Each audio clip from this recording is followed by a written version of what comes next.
জেতার পরে বিজেপির পাল্টি দিল্লিতে মহিলা সমৃদ্ধি যোজনার ঘোষণা করে বিজেপি। নির্বাচনের আগে বিজেপি বলেছিল সব মহিলারাই পাবেন মাসে ২৫০০ টাকা। এবার চাপানো হলো শর্ত, যে সমস্ত পরিবারের বাৎসরিক আয় ৩ লক্ষ টাকার কম তারাই পাবেন ওই ভাতা। ঘটনায় সরগরম দিল্লির রাজ্য রাজনীতি। নির্বাচনের আগে একরকম আর নির্বাচন মিটলেই আর একরকম। দিল্লির বিধানসভা নির্বাচনের আগে ঢালাও প্রতিশ্রুতি দিয়েছিল বিজেপি, কিন্তু নির্বাচনে জিতে ক্ষমতায় এসেই পাল্টি খেয়ে গেল গেরুয়া শিবির। বিধানসভা নির্বাচনের আগে মহিলা সমৃদ্ধি যোজনায় মহিলাদের মাসে ২৫০০ টাকা অনুদান দেওয়ার প্রতিশ্রুতি দিয়েছিল গেরুয়া শিবির। এবার তাতেই চাপানো হলো শর্ত।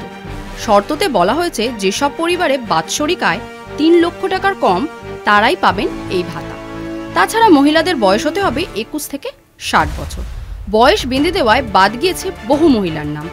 দিল্লির নির্বাচনের আগে সংকল্পপত্রে ঢালাও করে মহিলাদের অনুদানের কথা জানায় বিজেপি।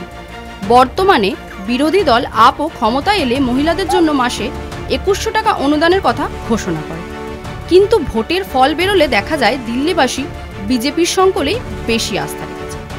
মহিলাদের মাসিক অনুদান দেওয়ার ক্ষেত্রে কার্যত পথ দেখিয়েছিল বাংলা তৃণমূল সরকার। পশ্চিমবঙ্গের লক্ষ্মী ভাণ্ডারের পথ অনুসরণ করেই একাধিক বিজেপি ও অবিজেপি শাসিত রাজ্য এই ধরনের প্রকল্প শুরু হয়েছে, কিন্তু উল্লেখযোগ্যভাবে এ রাজ্যে লক্ষ্মীর ভাণ্ডারে ভাতা পান আয় নির্বিশেষে প্রায় সব মহিলারাই। অন্যদিকে মহিলা ভাতা ছাড়াও পিঙ্ক টয়লেটের ঘোষণা করেছেন দিল্লির মুখ্যমন্ত্রী রেখা গুপ্তা। সূত্রের খবর, কেবলমাত্র নারী ও শিশুদের জন্য আরও বেশি সংখ্যায় গড়া হবে পিঙ্ক টয়লেট। এবার অনুদানের শর্ত চাপানোয় শুরু হয়েছে রাজনৈতিক বিতর্ক। কলকাতা।